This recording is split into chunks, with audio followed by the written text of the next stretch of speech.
I don't hear. I'll unmute Dan. There we go. Okay, how are Now you? you're unmuted, Dan. Well, I have jet lag and food poisoning, so it's my new ab workout. That's very clever. Can I? Where have you been? I went to Oslo, Belfast, Dublin, and then the south of Ireland. Wow, so you're still a warrior. Good for you. I'm doing my best, you know. Do you want me to put on a studio mic? So this is BackFit Pro HQ. There's not too many places with a treatment table right in front of the lifting rack. But do you want me to put on a studio mic, Nick? Would that help you? Sure. Anything that we can hear you the best. I hear you pretty good now, but we can try that.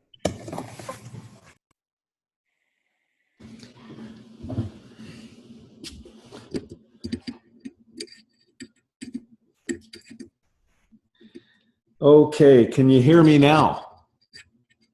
Perfect. Is that even better sound? Yeah, sounds great. Okay, so how about something like that? That's perfect.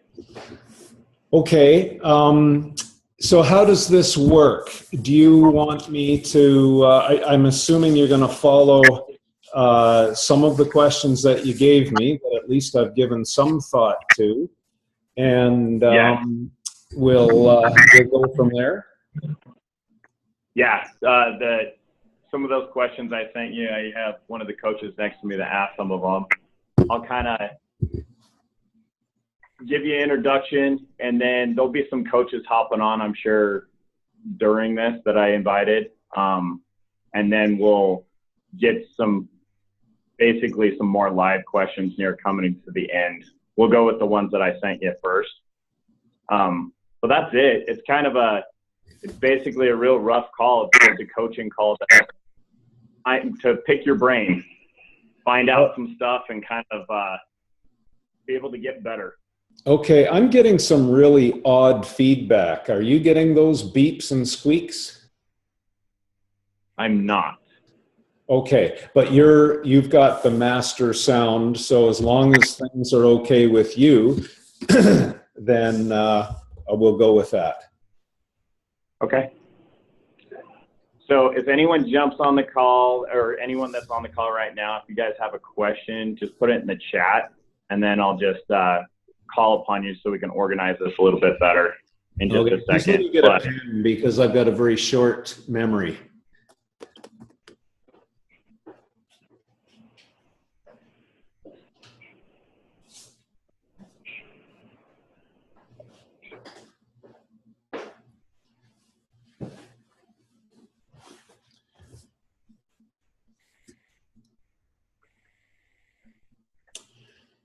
Okay, how's that? Perfect. Okay. Nick, who's there with you? Right now, in the same room with me is one of my coaches over here, this Chase. Nice to meet you. Nice to meet you. Did you say Chase? That's it. Beautiful. There's a few other on the call right now. We have Lacey, Dan, Parker, a few other people that I invited on here, and then we'll just record it. I think I just already pressed record, so I can send it out to my team afterwards too. Anybody that's training right now and couldn't hop on, so they can use it as a resource later, or if they weren't able to get on the live call. Okay, so I'll get things started, but if you don't know who Stu McGill is, I don't know what hole you guys crawled into, and you probably wouldn't be on this call right now, but he probably has treated more athletes and patients than we have on Facebook and Instagram together. And you've, what was it, 30 years that you were with Waterloo and doing research, and now retired, but still working, obviously, but retired from the research end of things, correct? That's correct. Yeah, I left the university 2 years ago. Okay, awesome. So I'll just get it started. I'm going to actually have Chase ask you a few of the questions that I already emailed you, so we can get things rolling. You go. All right. So, and a lot of the stuff you've talked about, you talk about like a mobility strength trade-off, especially for athletes. And I think that's kind of understood, but can you talk more about that for the general pop and what that means, getting them out of pain and just getting them kind of working and functioning in their own life? I'm trying to hit the target here. Could you repeat that? And I'll try and be as precise as I can in the answer. Yeah, so you've talked about a mobility and strength trade-off, trading mobility in for extreme strength in athletes. And I'm just wondering what that looks like for a general population client. I'm still trying to hone in on your question. Let me see if I can frame this just a little bit better. When you assess a great athlete doing a particular sport, there is an optimization between mobility, strength, and every other variable of fitness. It may surprise some that some of the great performances don't come from the athlete who tests the strongest or tests to be the most mobile or the highest VO2 max, for example, because every variable has a trade-off. The higher, I'm sorry? Okay, I'm getting other voices now. Either that's in my brain or on the Zoom here.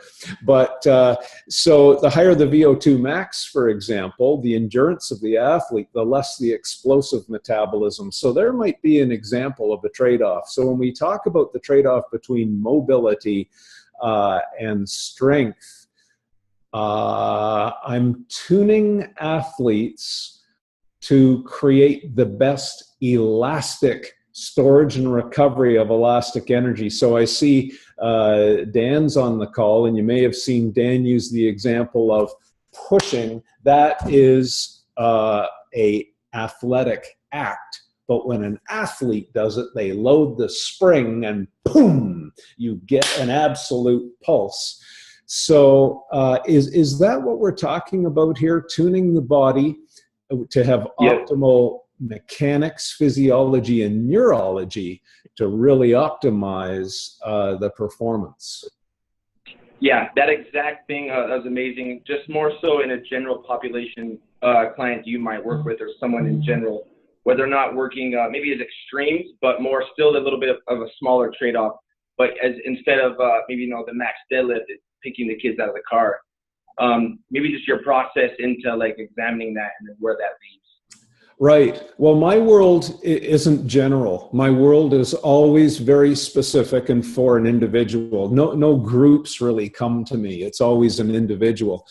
And we try and define what the goals are. So if the goal is to take off from one foot off the top of the key in the basketball court and dunk a basketball, I'm going to be tightening the hamstrings, for example, not loosening them, tuning that spring, tuning the sharpness of the neurological pulse to punch, and that kind of thing. So I'll be assessing what are the demands of this linkage and the demands of the sport.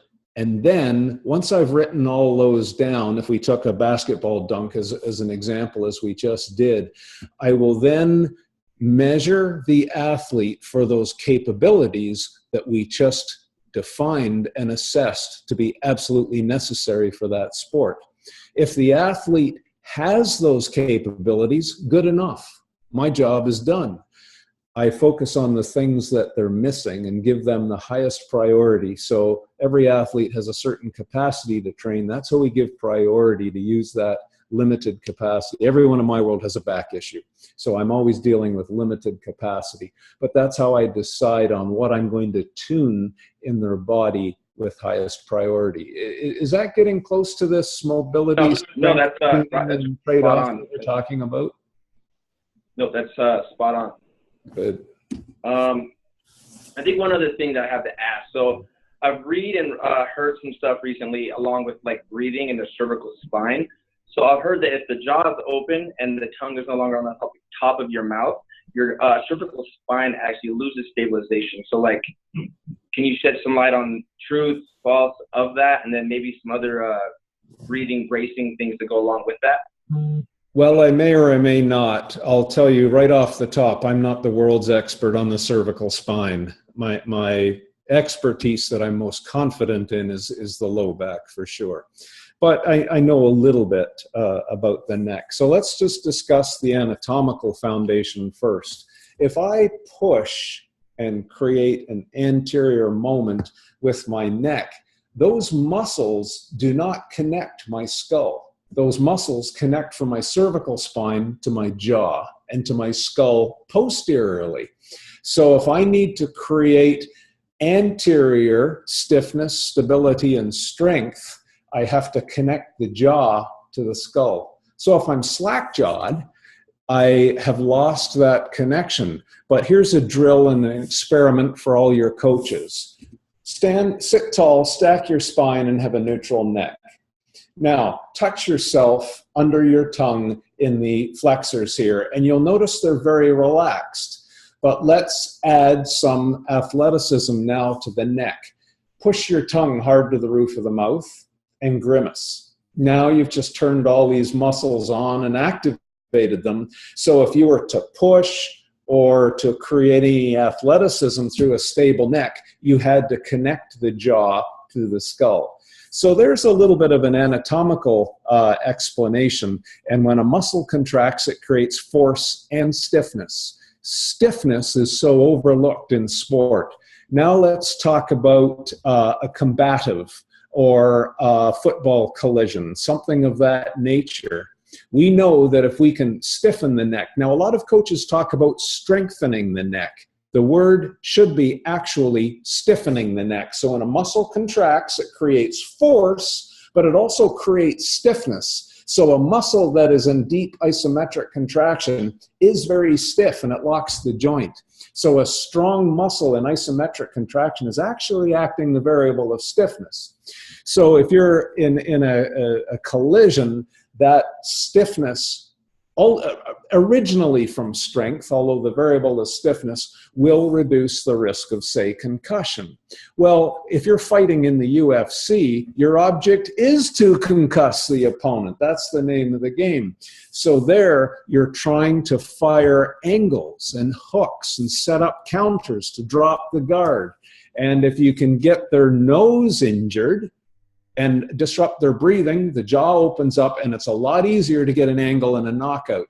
So there's two sides of that discussion, and I think there absolutely is a link. So sometimes when we have an athlete with a low back issue, but they're also having an inability to create sufficient athleticism through the neck, here might be a drill to start with. Do you see how that creates a shear force across a neck? If it is sensitized or damaged, that's not a good idea.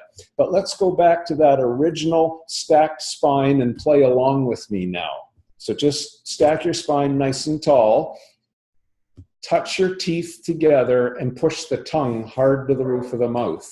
Now take two fists and place them underneath. Push your tongue harder and start adding an upward force through the fists, and you resist down. So do you see now we've neutralized the load on a damaged cervical spine that has lost load capacity, but I've found a little window to create some capacity with neck stiffness. So these are the tricks of when you're dealing with compromised spines, finding the movement hacks to expand training capacity, and people who don't know them just end up irritating their spine even more. Is that an example that is somewhat helpful? That was an incredible example. I answered it really well. You added a lot of really great information I hadn't even thought about. Can I Yeah. make say you have believe it or not, I had a downhill skier here earlier in the week. They have G forces compressing down through their spine about 3G in some cases. Could you imagine 3 times your body weight coming down through a pulse, hitting a mogul at 60 or 70 miles an hour when you're all curled up to reduce windage? They can actually knock the wind out of themselves. You'll see bobsleigh racers. It's an incredibly violent sport with the pounding of the ice going around the curves, pulling very high Gs. They too have to stiffen the neck and lock the jaw and breathe through a grimace, just like a fighter pilot would when they know they're going into a high G. That's exactly what you see in a deadlift. So you see, it's all related. Anyway, those are just some more thoughts for the expansion of that athletic concept. I have one for you. So my brother-in-law's a sports chiropractor, and I think he's pretty good. And one of the things he's always told me is, in the chiropractic field, that you should never be selling packages. He refuses to sell packages to any of his clients just because he's all, I don't know when you're going to be better. And he's trying to more go towards what is the issue in general, so I don't have to keep doing this chiropractic work on you. Or maybe I'm just doing it once a month instead of, hey, we need to come in weekly and work on you. Because there might be a source of another issue of why you're coming into me. I have clients that are constantly telling me like, hey, I have these back issues. I'll help them within my scope of practice, but then they'll go to a chiropractor and they'll try to get them on a huge package, 30 sessions with a chiropractor. And of course that messes with my business a little because now they have to pay for that on top of things. But he's always told me that is a terrible scope of practice, or a terrible practice to do with his clients, because that's just about the end, all like just to get money, instead of, hey, I'm trying to actually do what I'm paid for is to get you better. What do you think about that with the chiropractic field? If one of my clients goes in to basically have help from this chiropractor and they're tried to be sold 30 sessions instead of, hey, let's just test the water slowly but surely and see how we can help you. Yeah, well, of course, never sign up for multiple sessions. Always try it and see if it's going to help you. And if you're not getting relief with 1 or 2, cease, stop it. I believe I know in our province, in the chiropractic profession, there's a law that anyone who sells a package has to refund it upon the request of the patient if they are not satisfied after 1 or 2. Really? I didn't know that. Yeah, I know. The public doesn't know that these sorts of things exist. And whether they do in other jurisdictions or not, I don't know. But that's, I don't think it's well publicized or well known in the province I live in Canada. But I'm going to find out. Yeah, that's in Canada. But never, ever sign up for a package of anything. Yeah, because I think even my clients in general shouldn't be signing up to packages. It should be, let me earn your business each month and show you where I'm going towards helping you towards your goal, instead of, hey, get these 30 sessions, I can help you. Well, I'm against any sort of practice that doesn't begin with a very thorough assessment. Could you imagine someone having non-specific leg pain and a clinician, doesn't matter what kind of clinician they are, say, well, here, I'm going to do 30 treatments of X. It'd be like going to a car mechanic and the car mechanic doesn't even ask you what's wrong, but he says, well, I think I'll change the engine. And if that doesn't work, we'll go on to something else.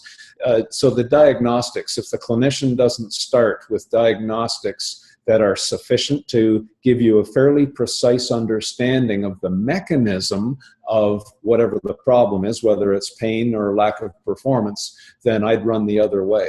You're dealing with a person who does not have the expertise to deliver precision treatment. I would also say that about a coach, by the way. A coach that does not assess, does not have a roadmap to follow to tune that person's body, either for resilience or for performance enhancement. No, I agree, 100%. You're not asking certain questions and not assessing what the movement is, then how do you know where you're going to even go to begin with? You're just giving them fitness instead of trying to help fill buckets. You may very well be causing them injury and de-fitness. You might be de-evolving their fitness.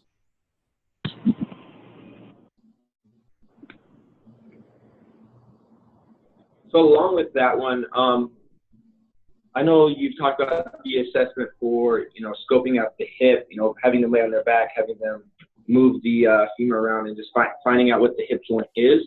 Do you have any other, maybe your top 3 assessments as far as, seeing how someone moves besides just watching them move? Absolutely. But I have to start with the answer, it depends. Coaches, trainers, medics have to start paying much more attention when the person walks through the door. Immediately, they should be reading that person. How old are they? Do they look fragile or do they look very robust? Do they have a few years and miles under their belt in terms of wear and tear on their body? So would you even come up with the same movement tests on your grandmother that you would on yourself? I hope the answer is absolutely not. So do you see, without giving me a context of an individual, I would have no idea on what I'm going to start, but I'll tell you how I would get there. So I would start to, just with a verbal interview, ask them questions like, tell me what causes you discomfort. Tell me things that you can do without causing discomfort. What are your goals? And then all the time I'm paying attention because I'm watching their movement habits. Pain and back pain comes from chronic stress quite often. And you will see that chronic stressor over and over again. So my patient this morning, as soon as they got out of the chair, their first move, can you see my back, was into arched extension. And then they stood up. And then when they sat down, their first move was to forced extension, and then they sat down. And they sat down overly extended the whole time. And then when they stood up very chest proud, and they locked their knees hard back into extension. Place your hand in your low back and extend your knees hard, and you will find it arches your back into more extension. I just said, do a little jazz knees for me. And that hard extension came out of his back, and he said, oh, that was immediately relieving. So what test did I do? I was just paying some bloody good attention and noticing a syndrome and a pattern. There was a reason why at the thoracolumbar junction he had pain in his back.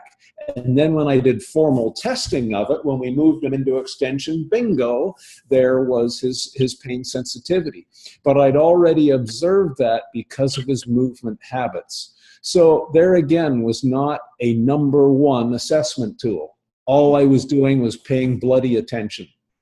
And I converged on what the right assessment was for that particular individual. I will then trick people while they're in the first come into the clinic. I'll say, oh, pick up your backpack and let's go over here. It was only a trick to see how they picked up the backpack. And then I'll ask them to pick up a kettlebell, and then I ask them to lower it. And sometimes they reveal immediately the change in movement habit. They respect picking up the kettlebell. They get stiff, they do a hip hinge, they pull it through, and they carry the bell. Then when they put it down, they get hurt. Why? They didn't keep the controlling stiffness in their body to put it down because they're a plopper. When they lower, they relax muscle and eccentrically lengthen and collapse. This is what happens over and over in their movement habit. When they go through eccentric contraction to lower a weight, their strategy is relax and let the weight pull them down. Dead wrong. That's why they get hurt only when they lower a load. So do you see, again, there's a movement test. That's my number one movement test for that particular type of dysfunction. But I'll say, tell me, when did you hurt your back? Well, I'll say, oh, well, I hurt my back when I lowered the load after a deadlift. Bingo. Do you see, these are patterns that good coaches are expert in. It's pattern recognition by paying bloody good attention. Then I'll formalize what causes their pain by purposefully provoking them. I will purposefully destabilize them or shear them or put traction on a nerve root or, you know, whatever it happens to be based on their interview, and I will test it. Then if they're an athlete, I watch them play. So if it's a golfer, I'll just say, oh, are you on YouTube? Most of the great golfers, there's hundreds of YouTube videos of them, and I watch their behavior in the swing, and I might say, okay, well, when they swing and impact the ball, their hips are way ahead. Well, you go into that deviated position and do a pulse like that versus in this position. And you will see what causes back pain in yourself quite quickly. So it had nothing to do with backswing. It was all impact dynamics. Or if they're a jiu-jitsu player, or they might be, I'm just looking at Big Dan there, they might be a discus thrower. And I will see that behavior and pattern that correlates to the stress and the pain. Now I'm going to change tack on you just a little bit. Do you know how sometimes you get people, they come in, they're perfect movers. They play well. They get hurt when they get tired. So now I can't do any sort of assessment until they're fatigued. So I will fatigue them and watch their movement habits change. And you'll see that in the fighters particularly, their game falls apart. Or you might see it even a long distance runner when they're starting to really fight and keep form during fatigue. They get hurt when they break form. You'll certainly see it in CrossFit, for example. Watch the form deteriorate as the athletes get tired.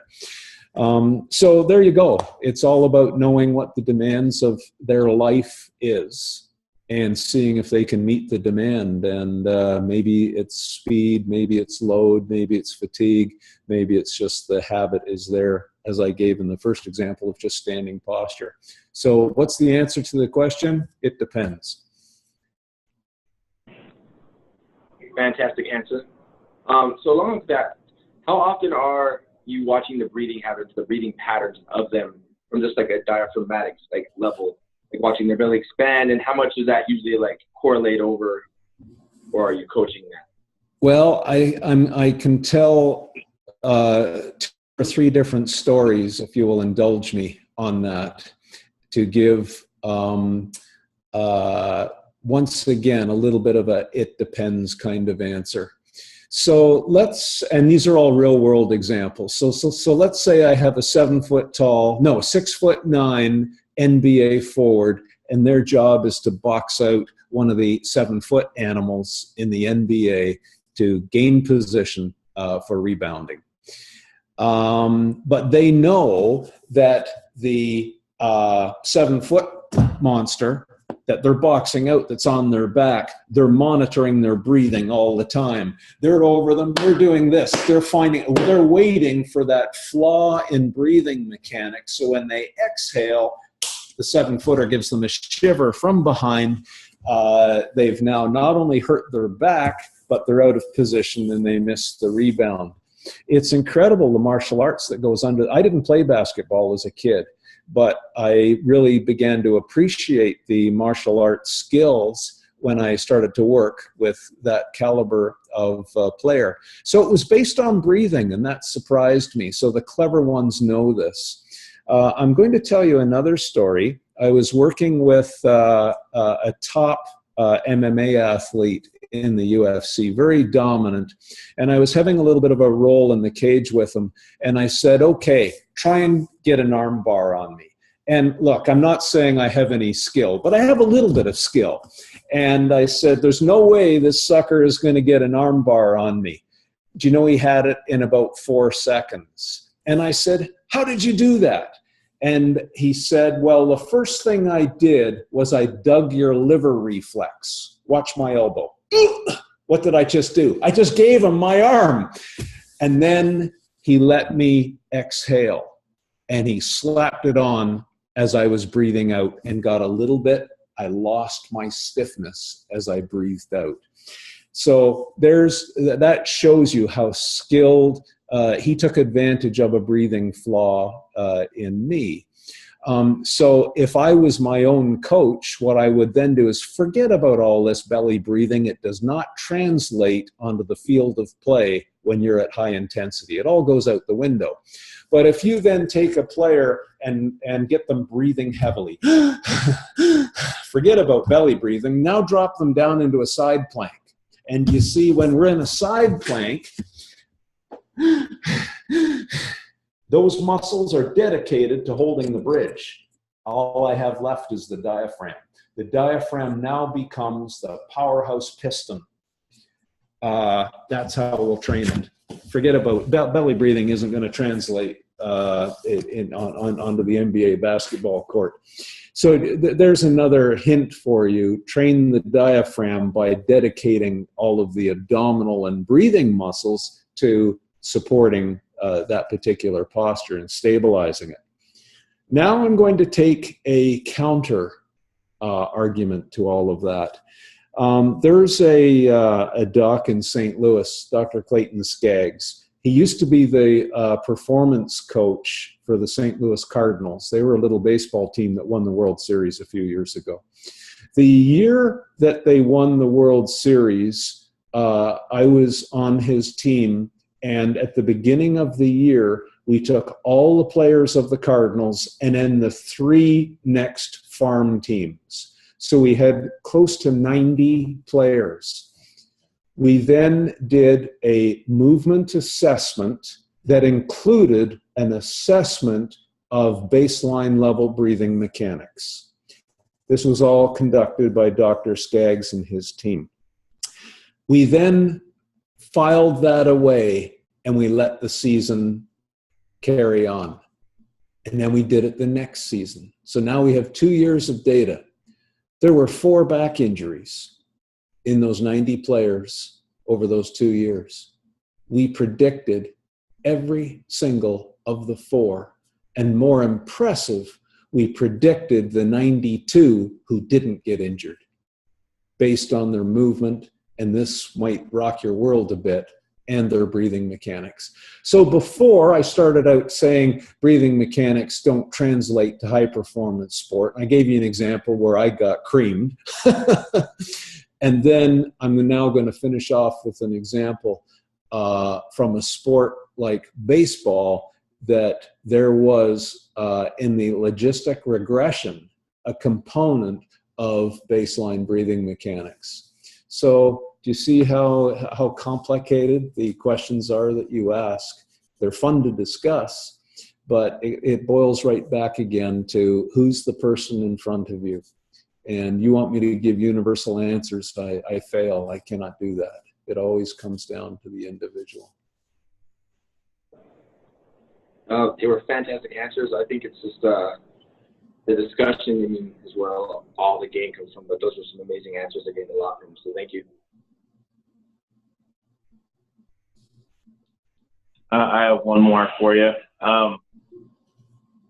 So nowadays, when we're training, mobility is a huge thing. Like you'll get on Instagram, you see mobility WOD, and obviously you got to fill buckets and help somebody that is really tense. Like every day for 10 years of my life was chest day, So there's things I need to work on, but we're pushing it, I believe, too hard sometimes. So where does it become where you're focusing on mobility too much and it can actually be against what you're trying to accomplish in the gym? So with an athlete or even with the general pop, when it's too much mobility? Well, I need a person in front of me to answer that question. And I know that that's kind of a general question. Like you said, it depends. I think there's, if I can say this, Nick, that's quite cultural. The US spends far too much time on mobility. If I go to Russia, I think they dial in the tuning and blend of that much more cleverly. So if you had a high jumper, for example, chances are they will be stiffening the hamstrings. Chances are if that same high jumper came to the US, they'd be doing hamstring stretches. I give you an example of a marathon runner who came to see me for back issues. And every time I have an athlete, I always ask, if I was I don't know, a fairy or a leprechaun or something, and I could grant you one wish, a genie, I guess would be a better word. What athleticism could I bestow upon you that would give you the greatest boost to your athleticism? And this a marathoner said, well, my game, the worst part of my game are my first 2 miles. He says, I'm really bad. But then I have to fight through the whole rest of the marathon and catch up. And once in a while I win. And that was his strategy. And when someone tells me a story like that, I go right to the thought process. What in the hell is he doing to get prepared for those first 2 miles? So I said, well, show me your pre-race warm-up. And do you know, the first thing that he started with was on a wall doing the runner's stretch, stretching out his gastrocnemius and soleus muscles and whatnot. And I nearly fell over laughing. But this guy was a pretty world-class marathoner. And then I asked him to show me a few other things. And he showed me some other isometric stretches. I couldn't believe it. Anyway, I said, well, we dealt with his back issue. But I said, here's what I want you to do. I'm going to do a very neural warm-up. In fact, you're not going to do any stretching at all. But I'm going to do some foot ricochets with you. Really neurally stimulating types of stiffening exercises. Do you know he ran the fastest first 2 miles of his career?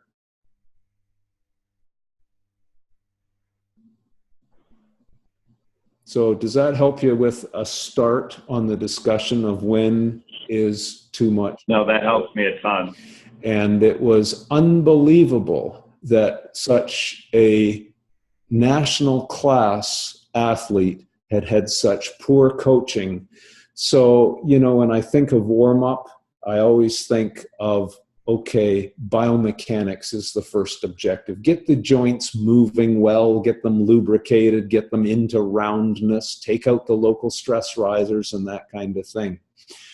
If mobility is involved in that, it's more just to get the joints round once again. If I've been standing for 10 minutes on my knee, I've put a micro dent in the cartilage. I've got to round that out. So that's the thought. Second level is physiology. Get the blood pressure up to where it needs to be. Get the hormonal state just right. Blend the sympathetic with the parasympathetic. Do I need to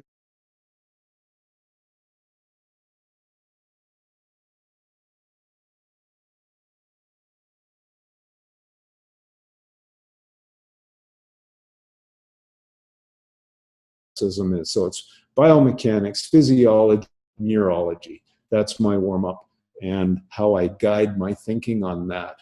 But that athlete that we just discussed, the marathoner, really neglected stage 2 and stage 3 of a general warm-up, if that's what if you want me to give you this in general terms.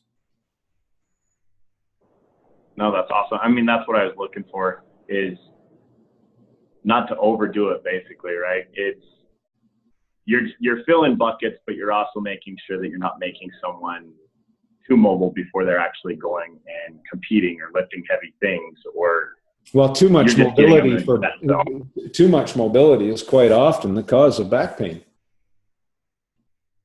Here you have a flexible rod. It needs stabilizing if I'm going to do a farmer's walk, or I have to stiffen it. Look, I'm going to give you a push.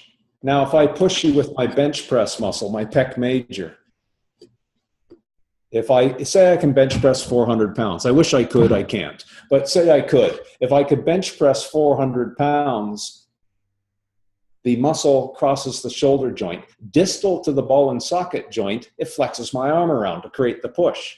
But proximal to the ball and socket joint, that same bench press muscle pulls my rib cage towards my ball and socket joint. So if all I use is my bench press muscle, boy, that's not a very effective push. It's an energy leak and collapse on one side and effectiveness on the other. Now let's change the stiffness. Let's take out all that wonky mobility. Let's stiffen down the core so it doesn't move.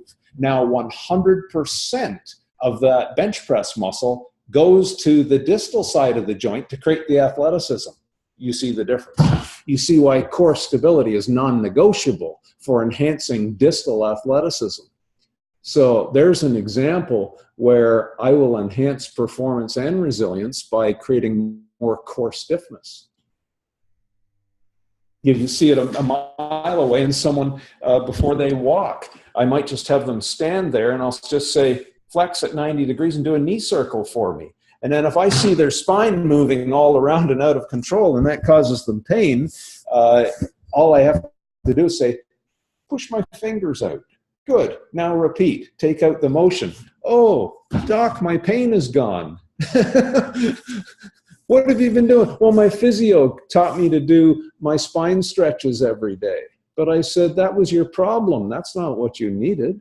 We just proved it. Anyway, there's the... Oh, I love that. That answers it perfectly. Because I even think that, I mean, sometimes we even do that with our clients here. Because we train a lot of general pop in small groups, and we'll work on mobility because they've been sitting on their chair all day, and maybe even working on like helping them with the stiffness of their spine, where like, hey, maybe that's too stiff and we need to mobilize it, but then they get really strong and we throw them in the trap bar deadlift, and if we went too far one direction, that's where they could actually get hurt, because now they need that stiffness when they're lifting that heavy weight. It's non-negotiable. Well, let me shut up for 2 seconds because there's other people on the call, and see if anybody else has questions. I know Lacey has some good ones.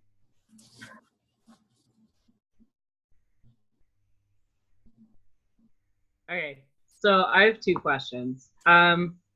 My first one, you kind of talked about concussions and how we work with like stiffening the neck in order to prevent that. What's the best way to teach athletes that? And I was also wondering if you had any experience specifically with divers. I intern at a D1 college, and one of our diving team actually had more concussions than like even our soccer team. And they don't have contact with like people, they just have contact with the water when they land. So how would you go about like taking preventative measures for that? Well, I would need to see the programming that they're currently doing. They might be getting concussions because they're training too much, or maybe they're getting concussions because they're neglecting the preparation. It could be a bracket one way or another. They're missing the sweet spot. So now that I've said that, if you know their programming, would you say they are doing too much neck and neck mobility work, or they're not doing enough neck stiffening, Or can you give me any kind of clue? Or is it just maybe they're diving 1,000 times a day and hitting the water 1,000 times? Again, I have no idea what the mechanism is. Do you see I need information? Yeah. So it's, they don't do a ton of necks. Like, with our other contact sports, we have like neck exercises they'll do where they're resisting. And I think I've seen them do it kind of sporadically throughout the season, but it's not something that's done consistently. Okay, well, there's a thought right there. Have a look at that. And injuries form clusters, and they form clusters for a reason. There's always a cause and effect. Go find a team that doesn't have any concussions and study them. Study success. Success will also form a cluster. Okay. It's almost always in the training. So I've already admitted to you, I'm not the world's neck expert. So, but I know how to get there. And I would be studying clusters of success and failure there and go and learn what needs to be done. I also would have thought maybe it's the style of the coach that they hit the water head first or in a deviated position, I don't know, whereas other teams don't have those styles of water entry.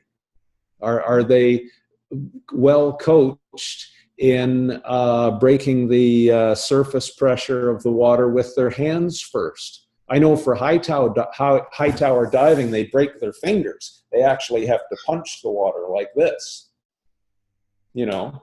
So again, anyway, that's how to find the answer. Okay. I don't have enough information to give you the answer on this one.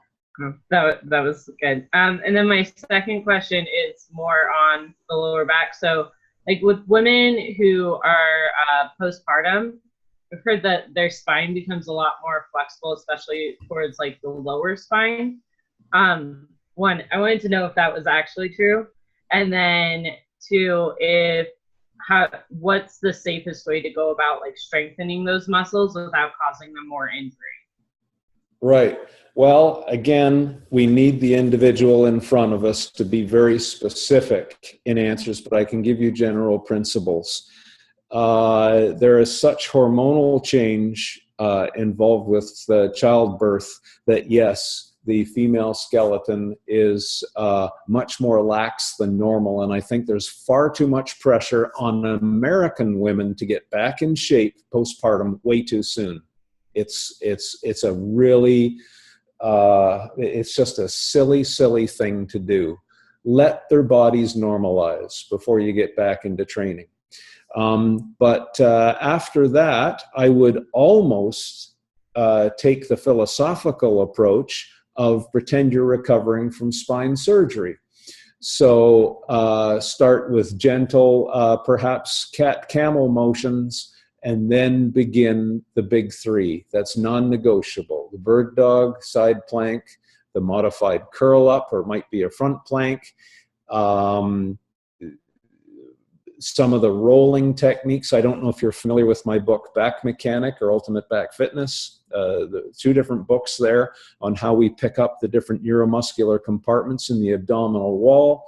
If there's any residual diastasis down the linea alba between the rectus abdominis because of the stretch during pregnancy, we give clues on how to find the exercises that de-stress those tendons and allow them to gristle and join once again. Interval walking would be non-negotiable. Short walks repeatedly through the day. So much better than going for a run or a light jog postpartum. Anyway, those are just some generalizations to get the abdominal wall, the pelvic floor back to normalization once again. Now, some women, they might have a lordotic curve in their back, and the child puts so much pressure on that lordotic curve that sometimes just trying to reestablish that normal curve That might be simply laying on their tummy and breathing into relaxation on exhalation, for example. So again, until I had that woman in front of me, I wouldn't know how to tune her body away from the discomfort and give her resilience. But there's a few thoughts to start anyway. Thank you. That was great. It always amazes me how short some women's memory are, and then in 6 months they're pregnant again, but that's a whole nother issue.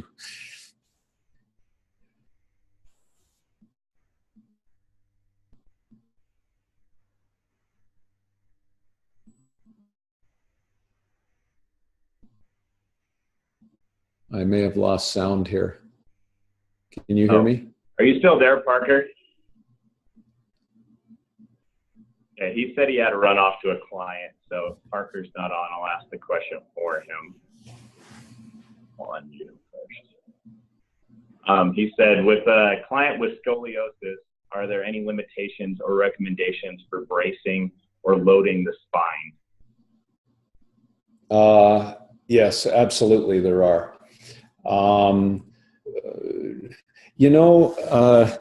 He should be attending our master assessment course, which is 2 weeks here in Gravenhurst, Canada. If he goes on backfitpro.com, he will see the master course that we're putting on, and we will teach how to assess that and how functional that scoliosis is. So let me give you an example. If you were to stand up, and can you see me if I stand?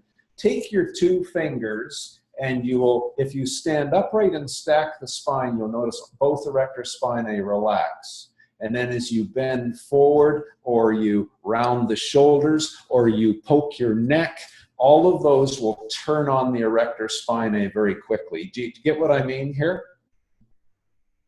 Okay, now say you have a scoliosis patient.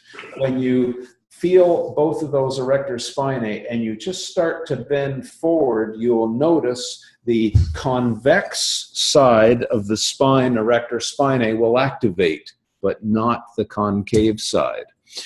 Now, if the scoliosis isn't really functional, so to speak, both of those muscles, right and left, come on together. Generally speaking, those people will be able to train exercises like the deadlift with more resilience. But the sooner one side comes on the convex side, and the concave side might not ever come on, I would say deadlifting is the dead wrong exercise for that patient with scoliosis. So do you see how that converges to show you how functional that particular scoliosis is in inhibiting the guy wire system that you have to build for the spine to progress something as compressive as a deadlift? Yeah. There's much better exercises to be doing. Why not do suitcase carries and things like that? Let's go back and ask the question, why are you even programming a deadlift in the first place? Write down, what is the goal? Dan, John will love this. What is the goal? What's the best tool you have in your toolbox to take that client to the goal? If the answer is the deadlift, okay, you've got your answer. But usually that's just a default on an inexperienced trainer. Pick a better tool than the deadlift to reach the goal. Maybe it's go outside and push a car. Maybe it's listening to Dan John pull a sled backwards with a kettlebell in one hand. How's that, Big Dan?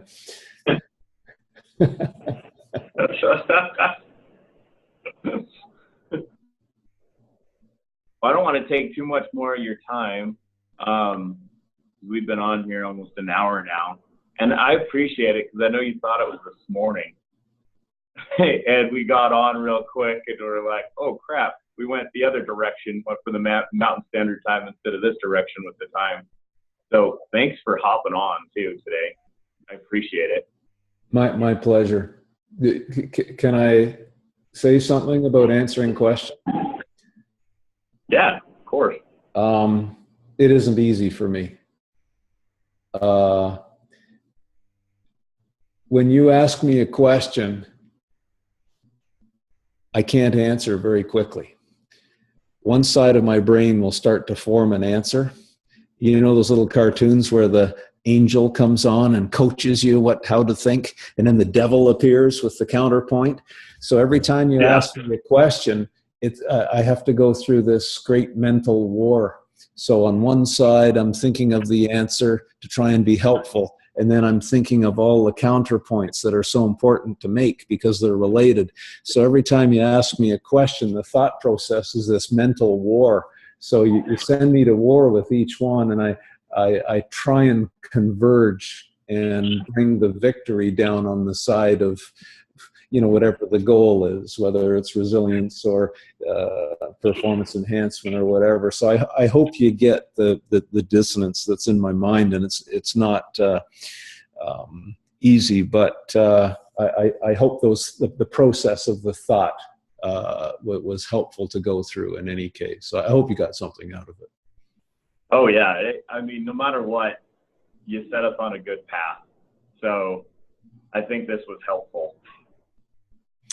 Okay, Nick. And from what I've gotten from people on the call, they were already texting me saying that this was awesome. So no, I appreciate the hell out of you for jumping on, because it's time out of your day. I know you're a busy guy, and I appreciate it, especially since we thought it was a different time, and then you have to rearrange things to hop on today. So okay, thank you so much. Send me the link when you've got it done, Nick, and I'll get Sarah to put it on BackFit Pro.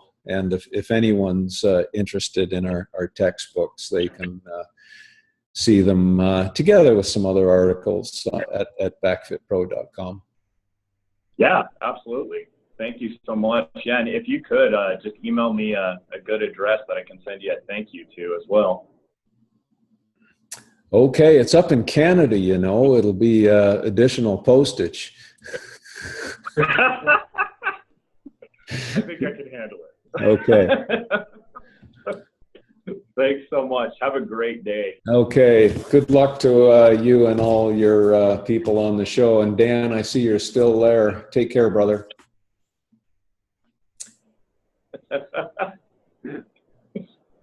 Thanks, dude. Thanks, Dan. Thanks, everybody. See ya.